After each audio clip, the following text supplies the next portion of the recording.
Welcome to the Biotech Startups podcast by Exceeder.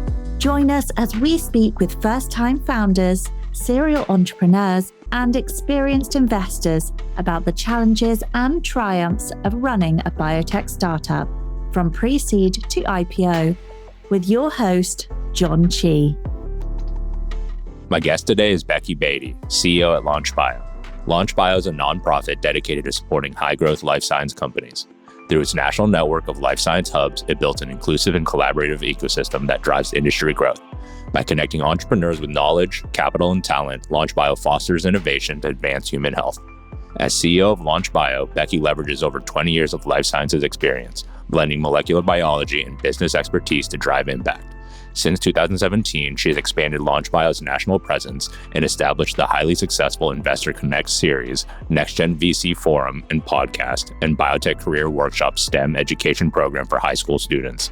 Becky has also fostered collaborative relationships with ecosystem partners that include accelerators, universities, investors, and industry leaders. With a wealth of industry experience, a history of driving biotech innovation, and a passion for building inclusive, high-impact ecosystems, Becky offers valuable insights you won't want to miss. Over the next 2 episodes, we'll hear about Becky's journey, from part of the industry to becoming a key player in the life science ecosystem.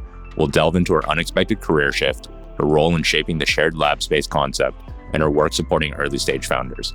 Becky shares insights on building LaunchBio's national network, developing programs to connect startups with investors, and addressing the challenges of scaling a nonprofit in life science. Throughout, she offers perspectives on the evolving biotech landscape, the importance of startup communities, and making entrepreneurship more accessible in the life science sector. Today, we're covering Becky's early days growing up in the countryside. We'll hear about her unexpected pivot from lab work to real estate, how a chance encounter with biolabs brought her full circle back to biotech, and her role in shaping the shared lab space movement. We'll also discuss her experience helping early-stage founders access critical resources and building thriving life science hubs. Throughout the episode, Becky shares insights on the evolving life science landscape and the power of startup communities and why collaboration is more essential than ever. Without further ado, let's dive into this episode of the Biotech Startups podcast. Becky, so good to see you again. Thanks for coming on the podcast. Good to see you too, John. Yeah, it hasn't been long, just last week in JP Morgan. The whirlwind reunion of the year always.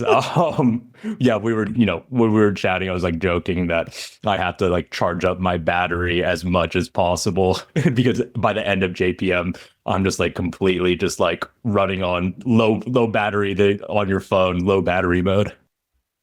Yeah, I came home and asked my family to just talk softly for a while. yeah, please. I need a little bit of space, please. Yeah, a little space. But no, back at it and really excited to having this conversation, first of all. So thank you for having me. And also to tell you about some of the initiatives we have coming up in the new year. And I mentioned some of this at JP Morgan. And I'll get into more details later. But the first one, so today is January 22nd. On January 23rd, we're announcing a accelerator program we've been working on for the last better part of 24 months. We're launching it in Philadelphia. It's created for underrepresented founders. We're lucky to be supported by the Knight Foundation to get this initiative off the ground. It's a hybrid program. We're going to champion 10 companies for the next 12 months with the goal of getting them to the next round of funding. So that's really top of mind for me today because we're making a big press announcement tomorrow, and I talked about it last week. So I'm excited to tell you and your audience more about that. And of course, the other cool stuff we have going on at LaunchBio, like our podcast, Next Gen VC podcast, and Invest in Cures, which is a rare disease farm in San Diego on February 20th. In collaboration with UCSD, and Investor Connect, which has been a big focus for us and really well received. So more on that later, but that's what I'm all excited about today. Yeah, and I'm pumped too. I was telling you, I was fired up hearing about it at JPM, and thank you for perfectly timing this podcast right before the release, and us getting the sneak peek before it goes official. But yeah, I think maybe for the listeners out here, just so they can be as hyped as I am, maybe we turn back the hands of time and really, we always like starting at the very beginning and learning about what got you inspired to pursue business and also science, and really like what influenced your leadership style and business philosophy. So if you could take us back, like what was your upbringing like? Tell us a little bit about that. I'm a country girl. I was raised in South San Jose. If you're in San Jose, keep going south until you start seeing cows and horses. And being raised in the country and having the opportunity to raise animals, I was in 4-H. It really influenced me. I think I always have had a interest in business and entrepreneurship.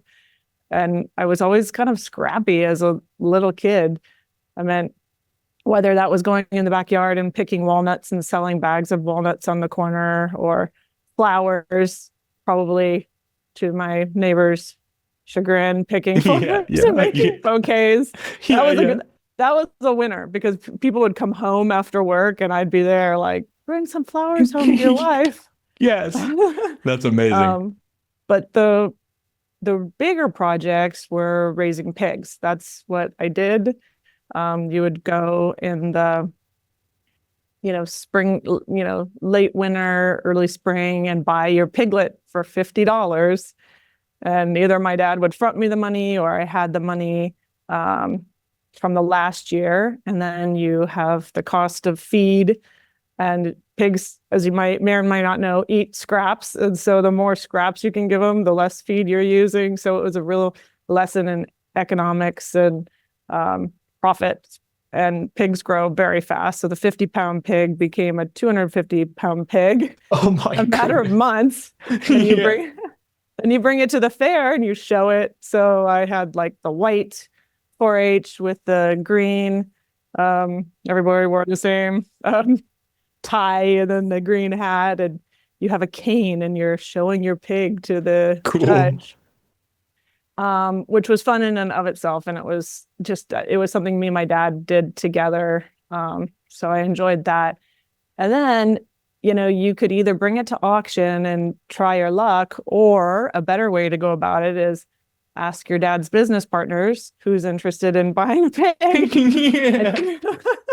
You pre-negotiate a price per pound, and then your dad and Tom bid it up to your agreed price, and then you say goodbye to the pig.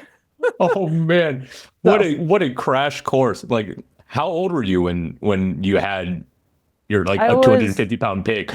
Grade school. Oh my goodness, that is amazing. Like that experience. I mean, everything I'm hearing, like.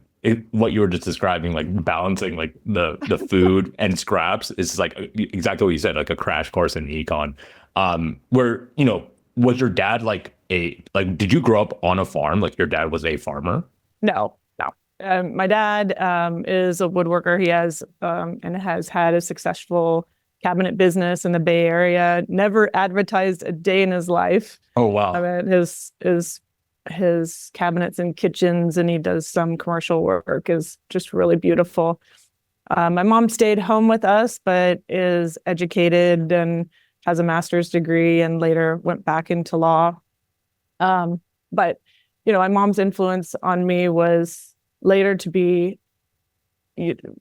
what I hope is a good mom, and to prioritize family and to cook. I cook like a mad woman. I get up, everybody has breakfast, pack lunches. I know what we're having for dinner. And that's my Italian. My mom is 100% Sicilian. So my parents are awesome. I had a great childhood and a lot of freedom. We had 3-wheeler, back then, motorcycles, which are now, for good reason, not around. I nearly killed myself. But I would just take off on my motorcycle and go explore. That's awesome. And sometimes I think about, like, I had a similar upbringing where it was very much just like don't get arrested. like don't break laws. Just like stay out of trouble. Like and do your thing. And I always felt that that kind of enabled just like exploration, and like I have trouble just like focusing on like one thing. I'm always like trying to like bring together I'm like growing up in Berkeley, I was like, very tied to, you talk about cooking and food culture. Like really, like a lot of my friends grew up in doing like working in kitchens, being in food service and hospitality. And that's a big part of my life. But then there's also this other aspect of my life where I was like in the lab and like there's some similarities, but they're, just kind of a different circles but I try my best to marry them as much as I can. I think curiosity, I think there's both in culinary and science work. There's a curiosity, there's the experimentation, obviously, trying new things, seeing the outcome, measuring the outcome. Yep. There's a lot of similarities. And yeah, as far as food goes, in my mind, I'm like, everybody has to eat 3 times a day. Yeah. So if you don't like to cook, that's a problem. Yeah. It's like it's one of your senses, and you ought to try and indulge that sense as you can. Maybe I indulge it too much. I don't know. Yeah. We were talking about smash burgers before we hit record, but I love that. And so growing up, it sounds like you had a lot of freedom to explore and really just get your hands dirty. Did you know early on that you would ultimately get into the world of science, or was that something that you kind of found the spark a little bit later on? Yeah, it's interesting. In high school, I was kind of an okay student. I wasn't lighting up the world, I don't think.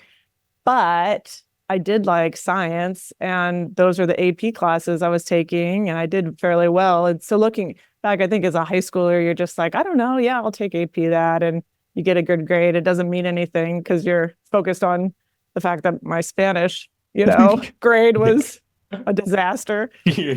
But so then when it was time to go to college, so I'm an outdoorsy person. My senior year, I worked at this cool outdoor shop called Any Mountain. And it was the best thing. Do you remember that? Yeah. Any Mountain? Yeah. I would rent gear sometimes from there. Yeah. So I was working with my guy friends, and I have 2 brothers, so that's kind of comfort zone. Yep. You could demo ski gear. I was super into skiing, and we'd go up to Tahoe. So when I thought about college, I was like, well, I like science and I like to ski.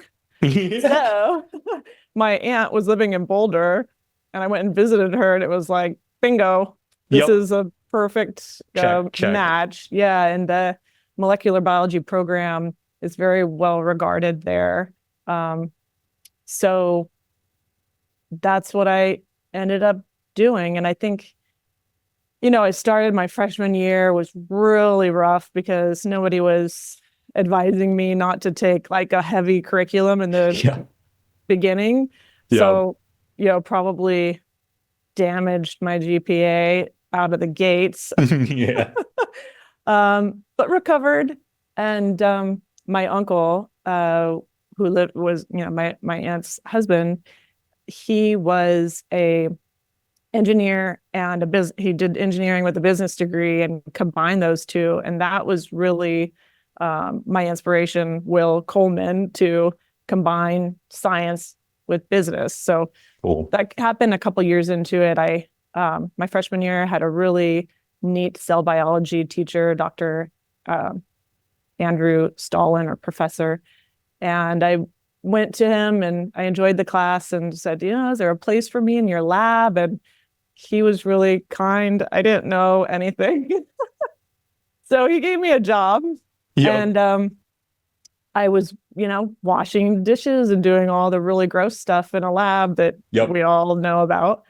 And I did it. I put my head down and I did it. I was appreciative to have a job and a paycheck.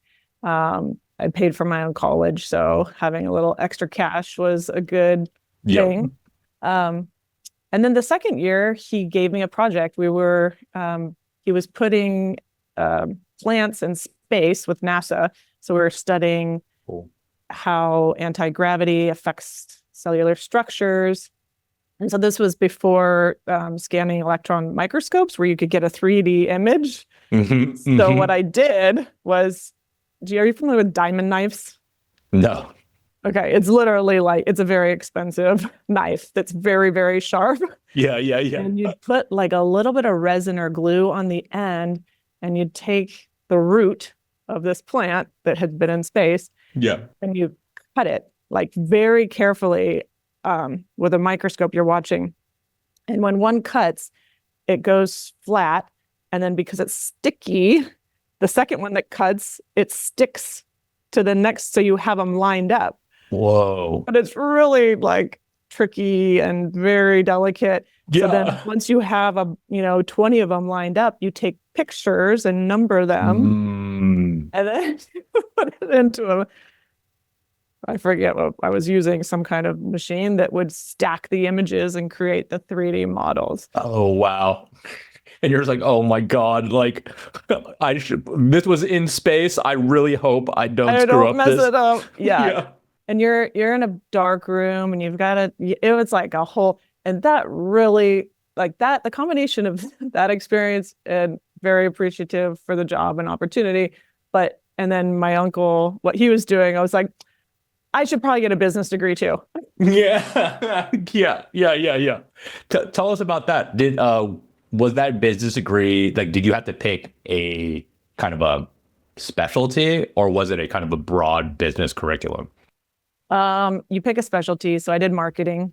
Cool. And really, again, following my uncle and what he did.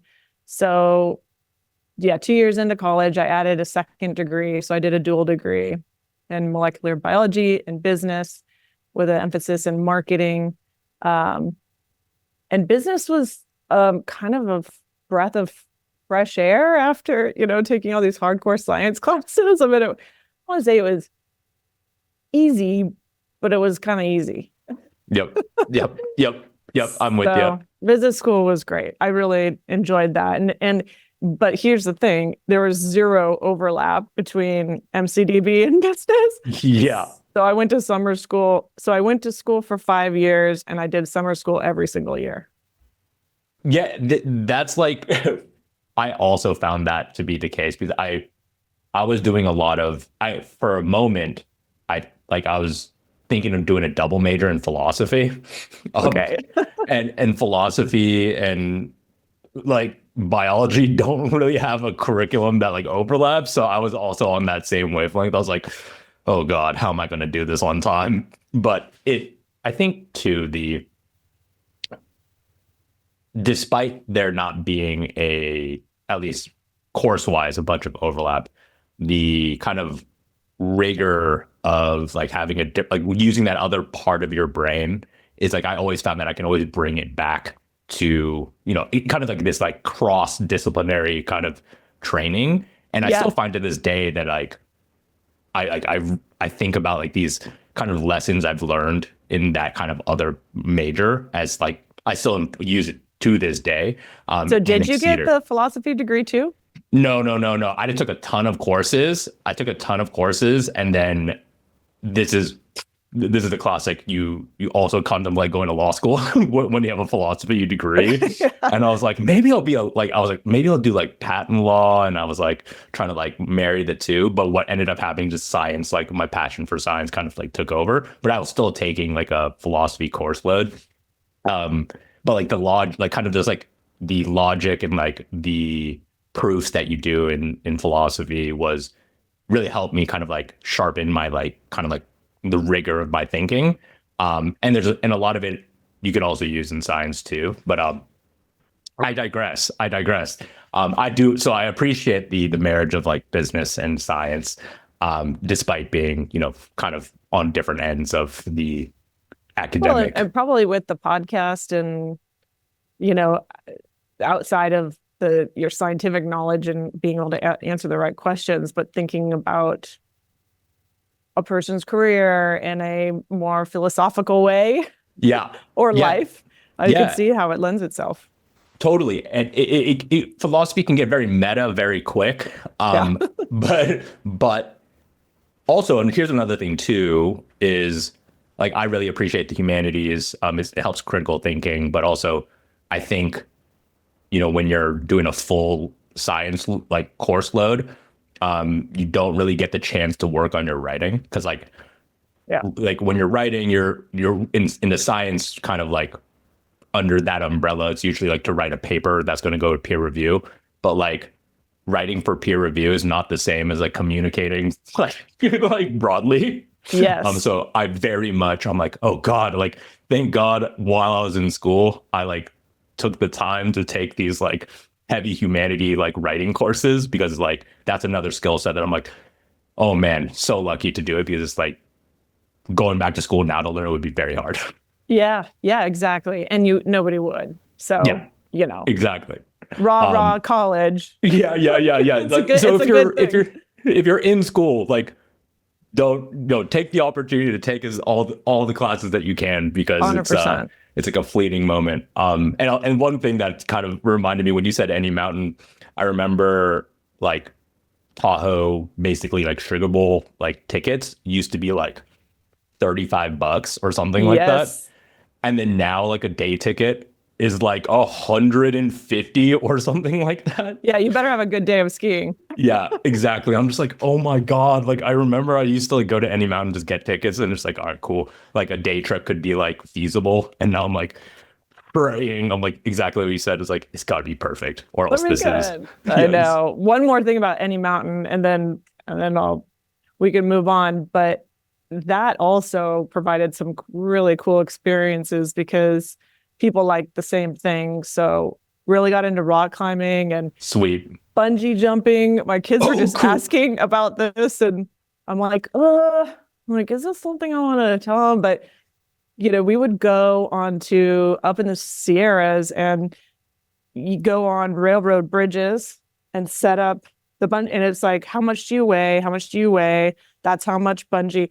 We'll dip you into the river below. And by the way, when you hear the rail coming, the train, we got to pack all this stuff and go hide, because this is illegal and we could get. Wow, that's badass. And I'm like thinking about it, I'm like, oh God, I put a lot of. I mean, that's 18, right? Yeah, that's 18 for you. I mean, you were on the bikes, so like you.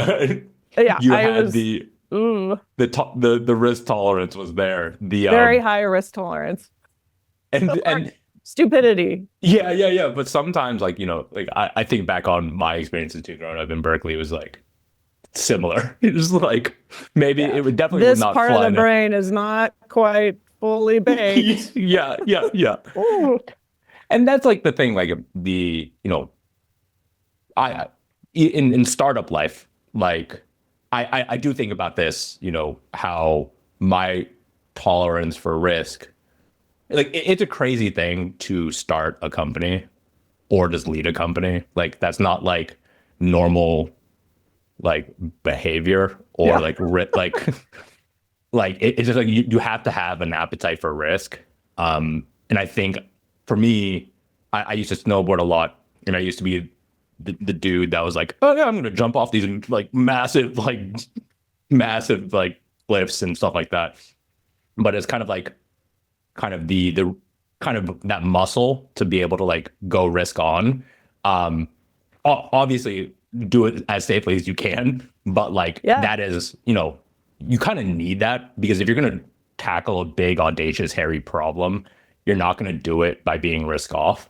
Like it's true. And I've thought about that a lot, and you can't force somebody to have that as part of their personality or soul, because, I have a perspective of, well, why not? I was just thinking about that today, or some project came up. I'm like, yeah, why not?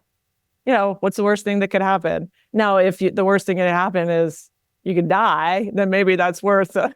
Yeah. Totally. It's it's exactly what you said. Like as a kid, it's kind of hard to see the asymmetric profile of it. You're like, oh, like the black swan event here is just like, I die. Yeah. For how much fun? Now when you recollect about it, you're like, oh, maybe that was the wrong calculus. But I think risk taking is like kind of this, healthy risk taking is important, because like exactly what we said, you have to be able to be like, why not? Why can't we do this audacious thing? Like in the world of whether it be business or science. Because I think if you don't have that appetite, it's just not going to sit well. And you're not going to be able to hit that grand slam when you might be settling for singles and doubles. Yeah. Which is not the end of the world. It's a good analogy. Yeah. And if it gives somebody, such massive anxiety that you're not enjoying what you're doing, but if you enjoy that rush and like, well, why not try this? Why not go for it? Yep. And that's fun. That's an overarching theme in my life. Like if you're not enjoying what you're doing or having fun, then why are you doing it? Or And I combine that with a lot of hard work that I got from my parents, this really almost extreme work ethic, but you want to have fun with what you're doing. You understand that hard work is part of life. Yep. I think that you can achieve some pretty cool things. Absolutely. And I think too, whenever, particularly when I'm speaking to grad students and they're contemplating, starting a company, spinning out of their lab, and they're like, hey, like, what, if you put yourself back in my shoes, what would you say? And it's just like, for me, one of the big things I always say is just like exactly what you're saying is you gotta like what you're doing and have like a personal affinity to it, like temperament wise. Like, and also make sure your significant other is also on board too, because that's like another thing, because like that's another aspect. That's like the kind of the two big things is to make sure you can do this and want to do it and not like wake up and want to like pull your hair out and quit. And part of that is like, you got to be, the risk profile has to fit you, right? Like if you need job security, like that's starting this hypothetical company might not be it. Like, but if you find that this is like energizing for you, for sure, like and energizing for your significant other too, because you're gonna have those hard days and they are gonna be there, and you don't want them to be like, God, this is awful. And I think too, because like if you like think about it and you're like, oh, well, I want this kind of like less uncertainty, more stability, then you have your answer right there. It's kind of like, and it's like, it's an introspective thing more than anything.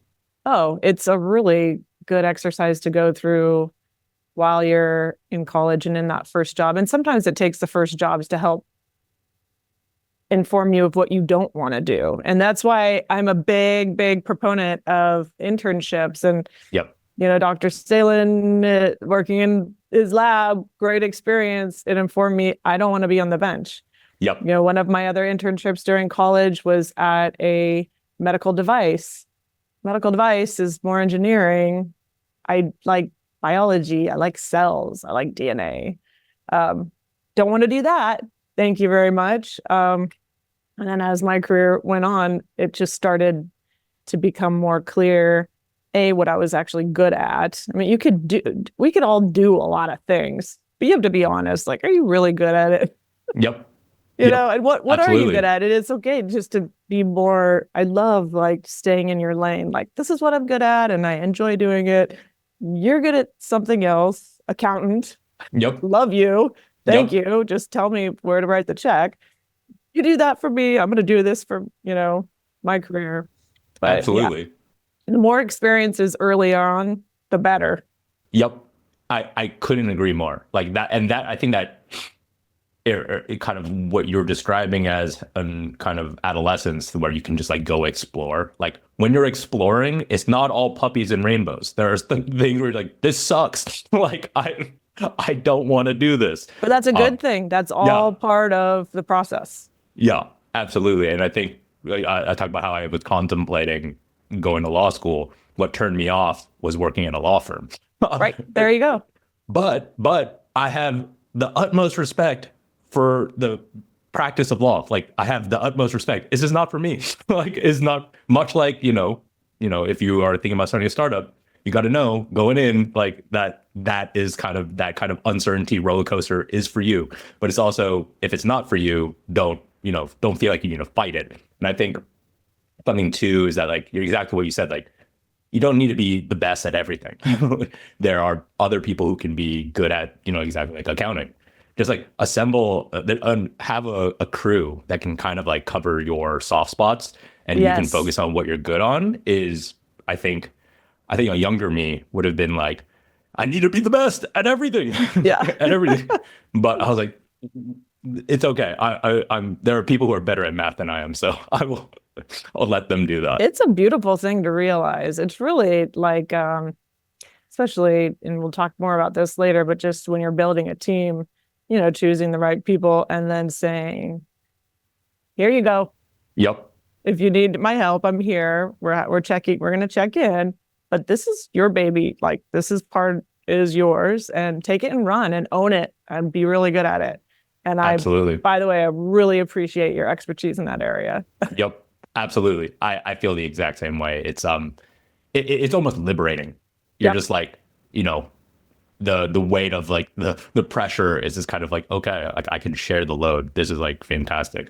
Now, funny story, my daughter, I have two daughters. My youngest daughter, she's tried to use this on me with vacuuming. Like, I'm just not very good at it. And I'm like, no, like. That was the Jedi mind trick. That was. I know. I'm like, it's like, oh, I'm just gonna. Well, you can get good at it. Yeah, that you can get good because I believe in your potential for vacuuming. I see it. You are 99th percentile vacuumer. I will make sure that you will reach your potential. So funny. God, scary. Yeah, it's so scary.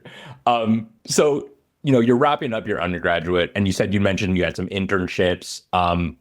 Did you know what was next after graduation? Did you end up sticking around with one of those internships and making it your full-time gig, or where were you at? Bring us back to that mind state. No, I took a little break. My dad gifted me with a month travel anywhere, and we went together to Thailand, and that was really cool just to experience that new culture and the foods, and the people there are so beautiful. It was really great. So my boyfriend at the time, Justin Beattie, that's a little hint. A little hint. Yeah. I left him behind, and oh man, did I miss him. 4 weeks was a long time. So he had graduated 2 years before me, and he had job offers out of state, and he decided to stick around. I mean, I told him, I'm like, you should go do what you want, but I'm not a long distance girl. So anyways, he stuck around, and he had kind of it was a first job for him that wasn't totally enlightening. So we decided to go back to Southeast Asia for 3 months. That was the longest we could do it. I sold my car, kept all of my stuff at my parents' house. And then when we returned from that, it was like I was very narrowly focused on getting a job and starting my life. I was broke. We used like every last penny we had. So we decided to move to San Diego. A bunch of my friends had moved down here, and a few of them were in biotech. So I started looking for a job, and, I'm a spreadsheet person. So I was like, spreadsheet, like applied this date, followed up this date, check marks. Yep. And that was really rough. Like, because I thought, hey, I've got a double degree. Like, I'm young, I'm hungry for work. Well, it doesn't really matter. People don't care. Yeah. So my cousin sent me, believe it or not, an ad in the newspaper for a salesperson at a company called SeraCare Life Sciences. Cool. And so I got my first job. It was, again, appreciate the opportunity. Somebody was giving me an opportunity. It was rough, though. They hired 2 of us, and there was we were selling fetal bovine serum for cell culture and human albumin for therapeutic use. And there's 2 of us, me and Suzette, were hired, and they gave us literally like a book that big and said, you're A through N and you're M through Z. And, cold call. Like there's no territory, there's nothing. Yep. And oh my God, we were in this like bullpen, and the CEO would come by and ask like, how's it going, Tiger? Like, what have you sold today? So really low base salary. So, and we were like hungry to get this done. So within the, first year, I got a territory that had not, there was no territory, and it wasn't really a territory, it was over the US, but just within who I could cold call on, up to $100,000 in sales per month. So it was, Wow. I was like, okay, I can sell. Over time, I realized I can do it. I'm not the best at it, and I probably don't want to make a career out of this, but it was fun to make something out of nothing, And in that second year, I brokered the biggest single transaction for $280,000, which was pretty fun as like a young 20-something, getting my feet wet. And then I started managing the VWR account. And so that gave me some experience in distribution sales and working with the sales team. And, you're still young. You're like a baby. I'm still learning like what industry this is. I have to say it was interesting when my family was like, what do you do? Like, what are you selling? To explain fetal bovine serum? Yeah. I'm like, oh, God. Yeah. It's essential. That's like, I think, especially coming out of the lab, sales is kind of poo-pooed on. Yeah. It's like stay away. Like you're like usually it's like already with business. Sometimes they're like, oh, you're business, and like we're science, so like stay away. But then you go into like sales, and they're like, oh, even worse. Even worse. But like I had the same exact experience. I was like, one, I went into labs at Berkeley and like even dared broach the business idea of Exceder and was like, let's just say not treated well. And wasn't treated well. But in the early days, I had to do the exact same thing. It's just like, had to pick up the phone. And it really gave me an appreciation for that, like a very deep appreciation, like a human appreciation for like the grit that it takes, and just the wherewithal, and to be able to like to learn how to do it effectively. And, as like, there's a tasteful way to do it too. But I think in itself, it's like, those are lessons that I carry with me to this day too. It's like, how do you do like discovery and like, and also taking no, like you get so many hangups, like, and you just learn to be able to like tank it and not let and that's what, I don't think people will always be saying no to you. Like, so always. That skill is portable wherever you are. Yes, I agree. And, the whole cold calling idea, I was just talking to an insurance broker today. We had a nice coffee this morning, and he's in the life science industry. It's like, well, how are you finding your success, or what's successful for you? And she was like, honestly, it's cold calling. I'm like, good answer. Yeah. And it's tried and true, and it's a numbers game. And I think also you find your voice and get comfortable with your voice, and what's your message. And by the way, I know some people need this. Lots of people don't need whatever I was selling, but and that $280,000 deal I brokered, that was good for both sides and for my commission check. So absolutely. But yes, that it was interesting. That was, I mean, it was brutal at the time. I was living in Ocean Beach, if you're familiar. And I was working in Oceanside. And so it was just this brutal commute. And I remember thinking like, oh man, the rose-colored glasses have been taken off life in general. Like, if this was like being an adult. Yeah. But yeah, so that was a good first experience. And then it was really not involved with science at all, other than what people were using the products for. But that led to my next job at Eppendorf, which was a really neat combination of taking the business and sales, but using it for these instruments that, and a lot of people probably don't know, Eppendorf has a cell biology division. There's only 4 or 5, probably 4 now, reps in the United States. And it's for micromanipulation, for cell injection, nuclear transfer, ICSI. all these techniques that you go in and you demonstrate. And I really like putting together the machines. I thought that was cool, and just screwing things in. I thought this is like a really fun thing to put all of this together, and it has to be precise on these floating beds, because even vibration will rip your cells apart or embryos apart. So that was my next experience, and it was really a hybrid between science and business.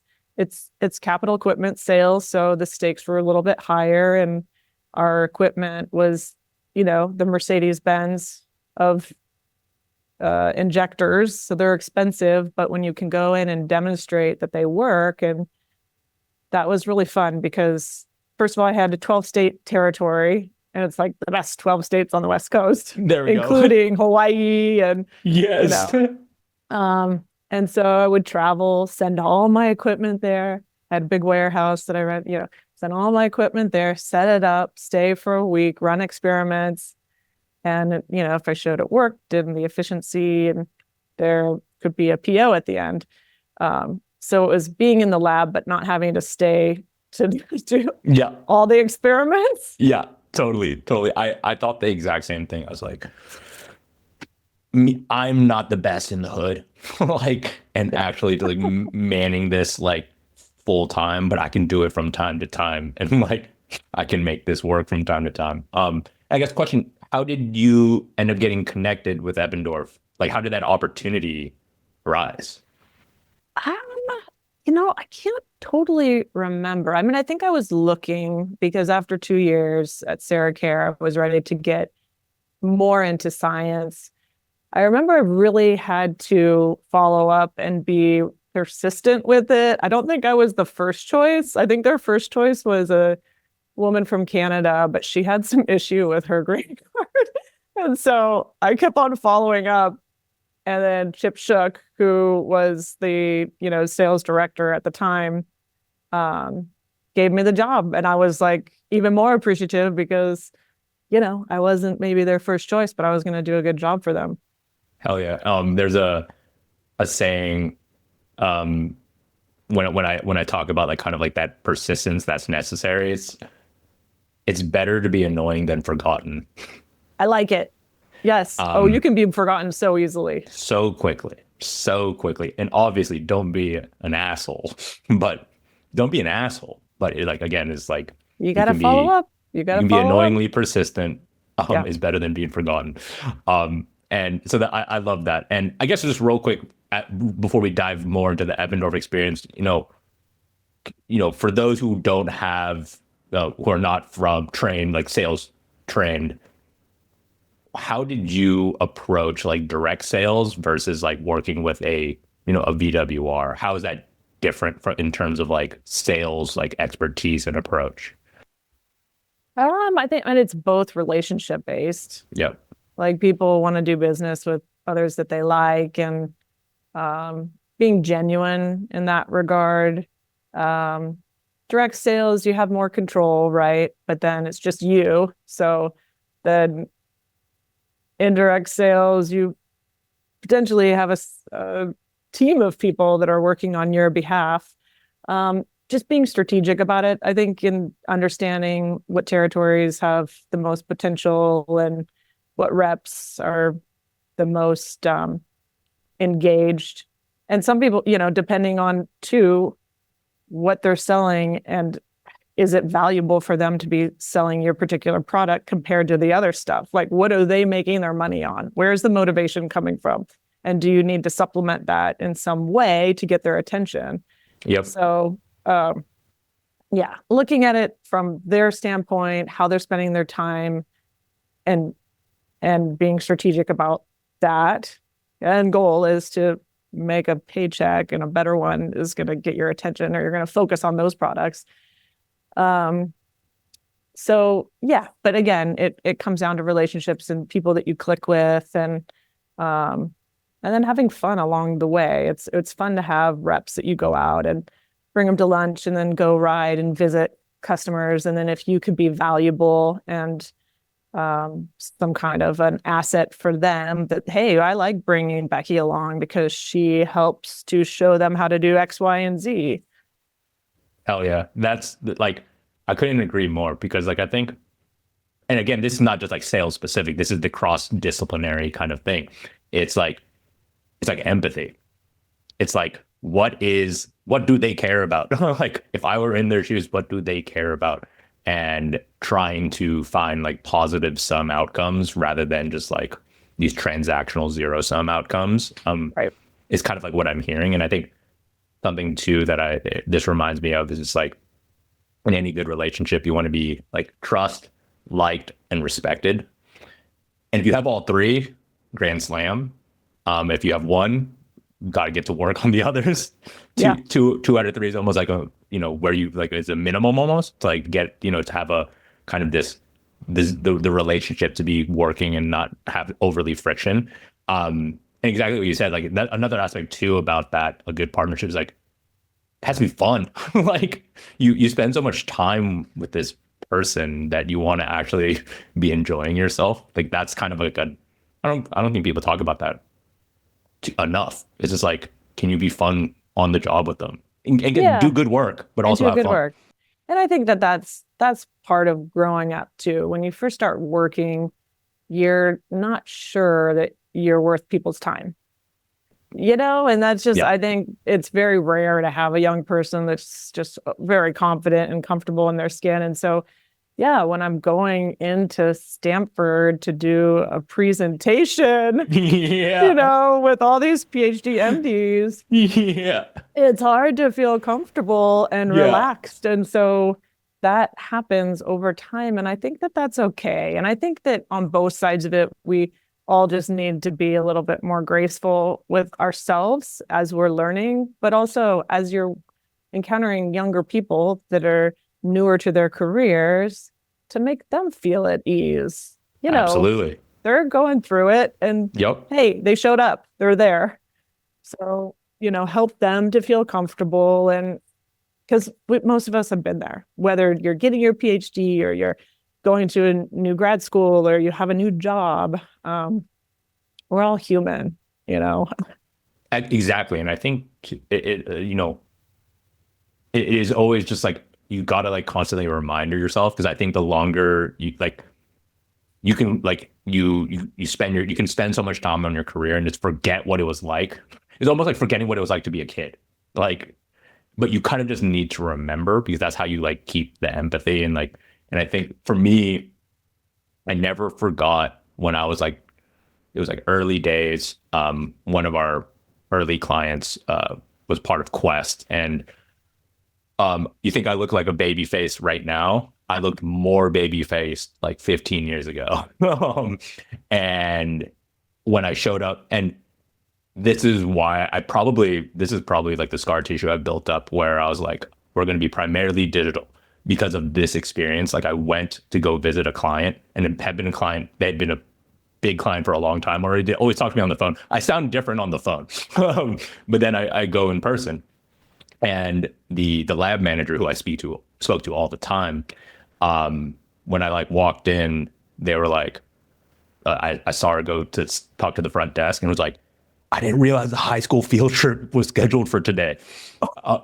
Yeah. And I was like, no, it's John. Like I flew across the country like to say hello. Oh my God, brutal. But and maybe that's why I had that scar tissue, and I have this deep empathy for anyone who's like going out there's kind of, you talk about this confidence in yourself. In the early days, it's really hard to like, that set me back for a little bit. Yeah.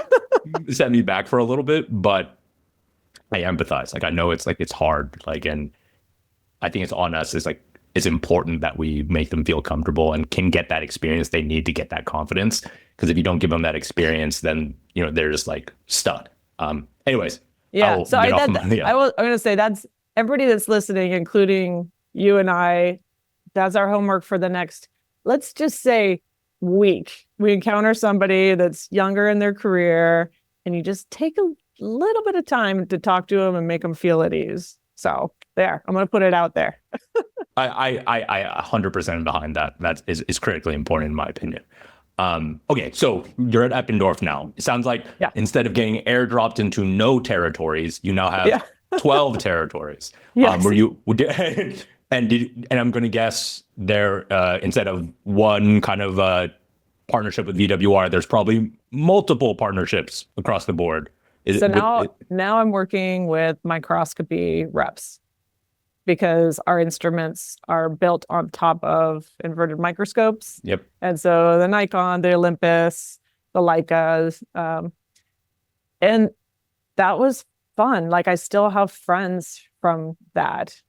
In front of one of my friends broke off and started his own microscope company. Cool. And has been really successful. So it was a fun experience. Traveling was fun, although I got married during that time, and it was a joke at my husband's work that he didn't really have a wife. That it was like, it was some fictitious person because I just wasn't in town. I literally traveled, more than 50%. But before you have kids, it was great. And, I'm very independent and, take advantage of when I'm out of town to try to see other cool things and maximize my time. So, I appreciated that experience and working with Eppendorf and, visiting Germany, which was really interesting too. And it's a good company. It's really the best, one of the best quality products in each of the divisions that they have, in my opinion. And then, so I think I did that for about 5 years. And then my first daughter came along. And so it was time to take a break and, traveling 50% of the time with a new baby wasn't going to work out. Yeah. I thought it might for a hot minute, but So I did that. And that was, and it was interesting. I mean, it's a huge delineation in your timeline, the pre-kids and post-kids, and it happens immediately as soon as the child is born, that everything is different. Yep, absolutely. Giving yourself some months to acclimate and like just your central nervous system to kind of settle down. Absolutely. I didn't know it at the time, but it was really important. Yeah, totally. And right before you left Eppendorf, it sounded like, you're talking about doing like traveling, doing demos, doing sales, managing like tons of relationships. It almost sounds like you were like weaving together, you mentioned that you specialize in marketing, like these educational, like kind of like seminars, webinars, kind of like demos. That's kind of like, it's marketing, but it's also sales and it's education as well. Is that I guess an accurate encapsulation of like your approach to it when you're at Eppendorf? No, you're absolutely right. And I kind of skimmed over one thing I realized, because there's sales and you have to have a certain strategy to that, but then there's more business strategy, long-term thought, and weaving in marketing initiatives and, like you said, educational initiatives that I put together a business plan for a UC educational seminar and a particular technique that would use our instruments. And it was a full like marketing plan. And I gave it to my marketing manager. They reviewed it and agreed upon it. And it was a stipend in addition to my salary and commission. So it was like a new project. Cool. Which was really neat. So I put that into motion and it was successful. And I think that was kind of where I started to narrow down on what I'm good at. Like, can I do sales? Yes. Am I the best salesperson in the room? No. Am I the worst? No. But, so am I good at strategy and marketing and that? Yeah, I am. And do you like it? Yeah, I really like it. So moving on from that, I realized that the strategic development with the end goal of building something bigger than just kind of chugging along was where I wanted to focus and what I for some reason happen to be pretty okay at. That's awesome. And I think for me too, I'm in a similar boat as you. I'm like decent at sales, but like marketing like really like scratches an itch. And like marketing for me, at least this I'm speaking for John now, is like it's just like effective communication and effective communication and teaching. And that aspect of it, I think too, as good as your product may be, there's always an element of kind of like effective communication and education you need to do around this product, whatever product you might be, kind of focusing on. And so for me, I think that was the kind of really got me fired up. And when you marry that together with an effective sales team, it's like 1 + 1 = like 5 or more, rather than just them on, like, because I know all the time sales and marketing sometimes will like kind of butt heads. They're like, oh, like give me, there's, even though we're all in the same boat, sometimes sales and marketing butt heads, but it's like we work better together. It's like, 100%. And I really do feel like marketing is the science of business. Yeah. If it's done well and thoughtfully, you're pulling all of the different elements apart and then putting it back together in a strategic plan that allows you, like I said, to get to, in tranches, get to a place where it might be hard to get to if you're just going about transactional, just get this done, find this contract, get it done. Yep. It's forward thinking, but I really like that part of it. And I like that you can experiment with it and then gather the data and then make an informed decision. Is this working or not? And so it's this constant trial, pull it apart, put it back together, see what works, Rubik's Cube of a business idea. And they're like, oh, wow, yeah, that's a full red panel in my Rubik's Cube, like home run. Yeah. That was actually like before I even knew what marketing was. I had this impression that marketing was just like, not quantitative, not measured, not very like, just like kind of like just like this nebulous thing to me. And one, it can get very quantitative, like really, really quantitative if you want it to be. Yeah. But the part that was like also just like awesome about it is exactly what we were talking about. It's like, if I wasn't running, now that I'm no longer at the bench and I'm not running experiments in the lab, marketing allows you to do that. Like you can just test things. It's like, you're always experimenting and testing things, and you can be really creative in it, which is like, for me, just like, yes, like this is the, like, that's the ish that I was describing, that marketing scratches. Yes, the creativity. Yeah. There's tons of creativity to it, and you can slice and dice things in so many different ways. And then you get data back. You get like, instead of like waiting like months for your assay. Yeah. So like, right. Your marketing initiatives tend to kind of give you feedback that's a little bit more immediate. And so you're just like, awesome, this is working. Or, oh, not so awesome, this isn't working. Maybe we should stop doing that. So that it's like, it's a very, for me, fulfilling. Satisfying. Yeah, it's super satisfying. This is awesome. So, okay, first child is born. You're like, I probably can't be living on a plane anymore. So what from there, it sounds like that you're at a crossroads where kind of talk a little bit about how you approach the next phase for you. So after a year, I was looking to get back into some kind of work. I wanted it to be flexible. I liked the marketing aspect and the strategic kind of planning. And so I was looking around San Diego and who was doing what. And that's when I came across Mary Kennedy.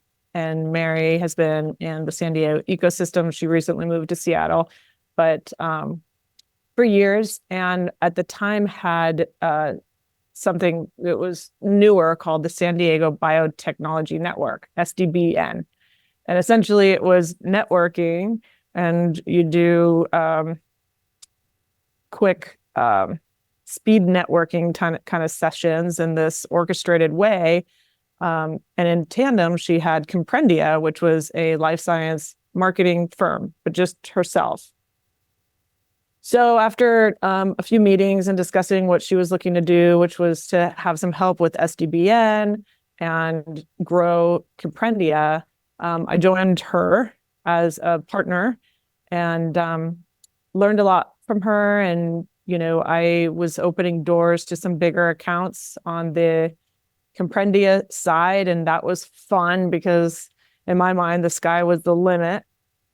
And about a year into that, I had a spinal cord injury, which was like a hard stop on life. Oh man. Yeah. Wow. So that everything came to a screeching halt. It really, talk about another delineation on your human timeline life. Yeah.